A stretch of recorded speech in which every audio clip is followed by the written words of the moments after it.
So the client wanted to paint some doors around the house, including this one, which was to the side of the garage. So the first step was to sand the door bare, right down to the wood, and the first few pictures show the process.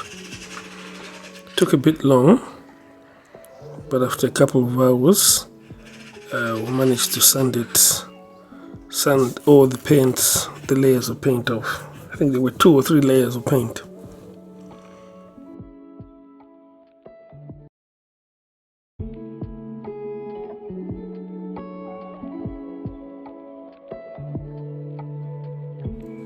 After a very, very long time,